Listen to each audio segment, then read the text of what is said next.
Hi witchlings, it's Chaotic Witch Aunt, and welcome back to my channel. Today we are going to do a cleansing basics video. I'm going to break this down with just some basics of cleansing, then we're going to talk about different methods, we're going to talk about do's and don'ts, and then I'm going to answer some questions that were submitted to me. Overall, just a really kind of foundational basic video. Starting off, what is cleansing? Cleansing is the act of cleaning spiritually, physically, energetically your space. This is done by several different methods. Cleansing is basically used to clear negative energy from yourself and your space. Consider it spiritual housekeeping. It's important and necessary for your practice and yourself. Why do we cleanse? We cleanse to make sure that our spaces stay nice and high vibrational. It gets out any yucky energy, any stagnant energy, anything that could be an obstacle to us, our spiritual, mental, emotional, physical progress. We cleanse to make sure that our spaces, which are extremely important to our magic, our health, how we feel emotionally, mentally, and sometimes even physically, stays nice and clean. How often you cleanse depends on how often you want to cleanse.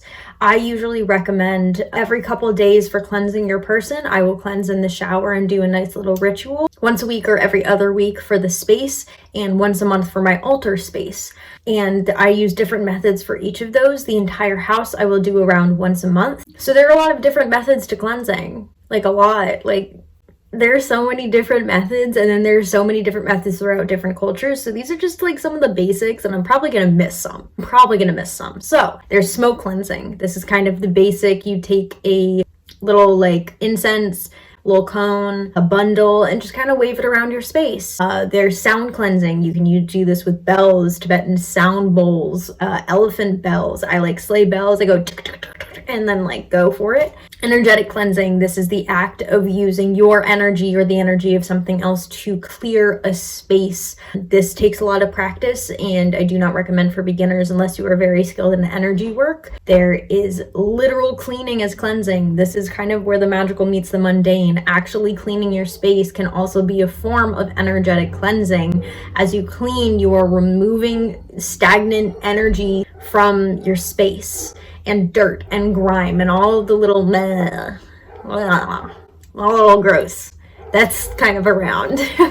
Cleansing with sprays. You can take some cleansing herbs, boil it in water, harry it around, or spray it on different areas. This is really, really great if you do not have the ability to smoke cleanse. Cleansing bath. This is more of a personal cleansing ritual than a spatial cleansing ritual. You'll add cleansing herbs, salt, etc. to a bath, bathe in the bath, and cleanse yourself. You can also do this method in the shower. I use sea salt based shampoo for the reason that it helps with cleansing my energy. And remember, this is all about intent, but materials do help in this situation. You can also cleanse using crystals. There are specific crystals, particularly satin spar and selenite, that are used to cleanse a space. I keep selenite on each of my windowsills and on my altar space. A few other methods of cleansing include dancing, raising the vibration and energy of the space. You can also cleanse using sigils, charge sigils with intent and burn them. I have a cleansing sigil that I use when I'm traveling, and I'll carve it into the candle and burn it, or I'll put it in a piece of paper and burn it, and that's really great for when you're going place to place. You can put that sigil anywhere and use it as a cleansing thing. The kind of trouble with that is that you do have to charge sigils and make sure they stay charged. So if it's on a candle or anything like that, it's really important to keep that in mind. My favorite method of cleansing, I balance between smoke cleansing and sound cleansing. I will grab my sleigh bells and jingle jangle them all throughout the house. It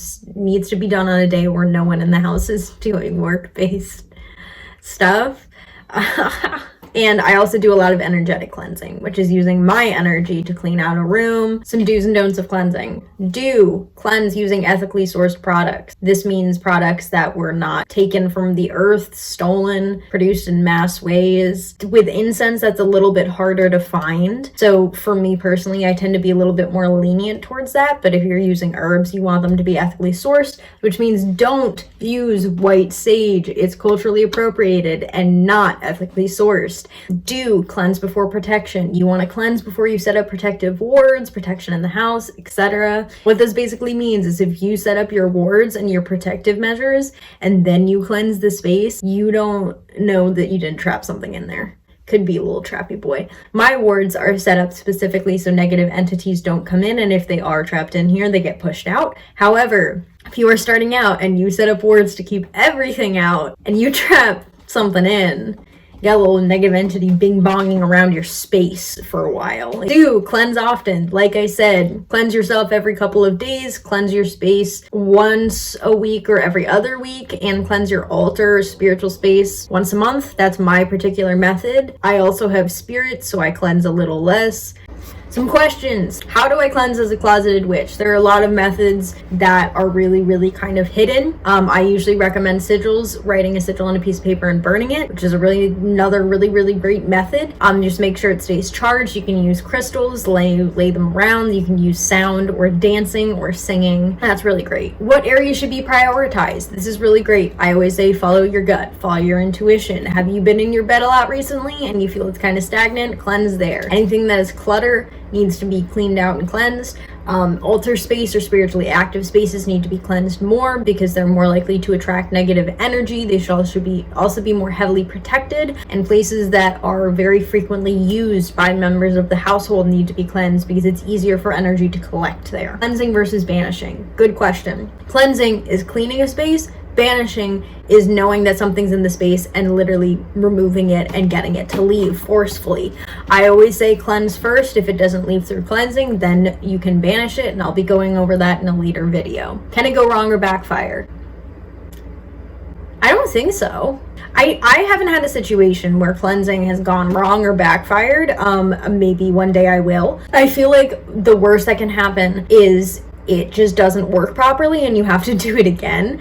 And I think the way you notice that if cleansing doesn't work is if you cleanse and you still feel stagnant energy around. Ethical ways to cleanse. Use ethically sourced materials. That's the best way to do it. To end this video, I'm gonna grab some of my favorite cleansing materials and show them to you guys, and talk about where I get my cleansing materials from. These are the methods I keep around my room. I'm gonna start with my incense first. I have to order more frankincense. This is a frankincense incense stick.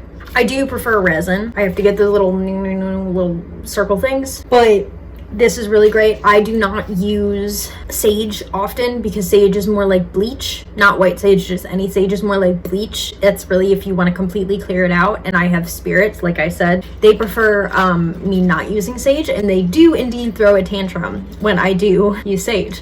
So I don't use sage often. I prefer frankincense and sandalwood incense or resin.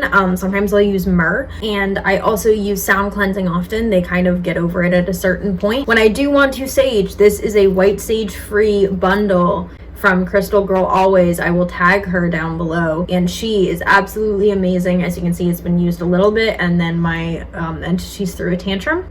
And then this is a candle from the business that I'm partnered with. They do hand poured soy wax candles, completely clean, very ethical. This is a dual protection and cleansing candle. So one of the sigils represents cleansing and the others are protection or banishing negative energy. And I just light this whenever I'm feeling like a little stagnant energy. It stays on my desk. And finally, I do use selenite, desert rose. This is more selenite, and I keep these placed throughout the room. Someone mentioned cleansing tarot cards. You can put selenite or a crystal on top of it. You can smoke cleanse it. I don't smoke cleanse often just because my sister is an asthmatic. So I do keep kind of crystals and little things around to help keep the space nice and clean. When energy does collect or get stagnant, I will smoke cleanse. However, my sleigh bells are downstairs. I do enjoy jangling them around the space, or I dance. And I will energetically raise the vibration of the room, clear everything out. This is a little bit of a shorter video. I'm struggling. I mean, I think my videos are engaging, but they do tend to be a little bit lengthy. So I'm gonna try to keep them down and be a little bit more energetic to draw you guys in. Comment if you